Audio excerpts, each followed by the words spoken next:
Halo semuanya, balik lagi di channel Halo Edukasi. Di Indonesia, bambu menjadi salah satu jenis tumbuhan yang tidak sulit untuk ditemukan.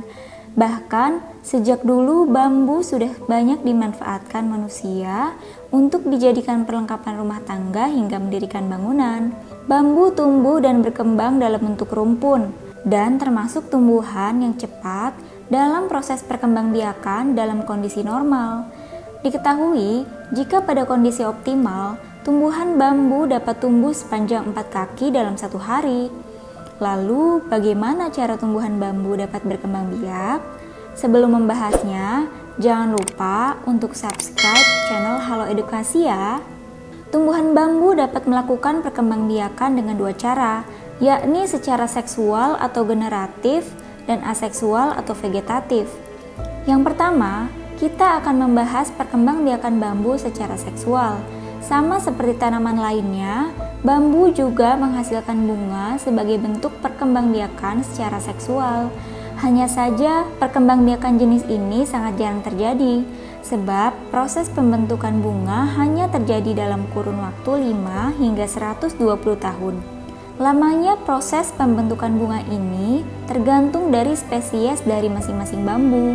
Pembentukan bunga paling lama periodenya terjadi pada bambu yang berasal dari spesies Pilostasis bambusoides, sebab bambu ini akan berbunga secara massal dalam kurun waktu bersamaan, meskipun terpisah dalam geografis dan iklim sekalipun. Perlu diingat, proses pembungaan pada tumbuhan bambu mempunyai dampak yang tidak terlalu besar terhadap perkembangbiakan bambu.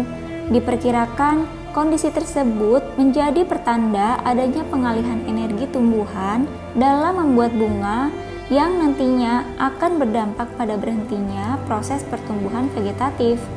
Bahkan banyak spesies bambu akan berbunga jika terjadi perubahan lingkungan yang tentunya mengancam tumbuhan ini. Nantinya, seluruh tumbuhan bambu yang berada dalam sebuah rumpun akan berhenti tumbuh atau menghasilkan daun. Sebagai gantinya, tumbuhan bambu akan menghasilkan bunga untuk kemudian menjadi biji. Benih yang telah masak akan jatuh ke tanah dan berkecambah saat dalam kurun waktu 3 hingga 5 hari. Munculnya bunga pada tumbuhan bambu bisa menjadi pertanda bahwa bambu akan mati. Selain itu, dengan adanya proses pembungaan ini menyebabkan munculnya kultivar baru di suatu tempat dan tentunya memiliki karakteristik yang berbeda dari tumbuhan bambu yang pernah ada sebelumnya. Hal tersebut bisa menjadikan periode pembungaan pada tumbuhan bambu jenis baru tersebut berbeda dengan periode pembungaan pada tumbuhan bambu sebelumnya. Nah, itulah penjelasan singkat mengenai perkembangbiakan bambu secara seksual atau generatif. Selanjutnya, perkembangbiakan tumbuhan bambu dengan cara aseksual. Cara aseksual dapat terjadi ketika muncul tunas secara alami. Tumbuhnya tunas ini berasal dari bagian rimpang dan akar bambu yang umumnya berada di bagian bawah tanah. Karena tumbuhan bambu rata-rata hidup berumpun, maka jumlah rimpang dalam sebuah rumpun bambu tentu sangat banyak jumlahnya. Rimpang tersebut akan terus tumbuh dari rimpang lainnya untuk menghasilkan tunas yang tumbuh hingga ke permukaan tanah. Kemudian, tunas tersebut terus mengalami pertumbuhan menjadi batang bambu baru dan akan terus tumbuh dari sistem akar di bawah rimpang tersebut. Cara lain dari perkembangbiakan bambu secara aseksual yakni apabila terdapat batang bambu yang jatuh ke tanah, dalam waktu tertentu akan tumbuh tunas baru dari batang tersebut. Demikian penjelasan mengenai perkembangbiakan tumbuhan bambu.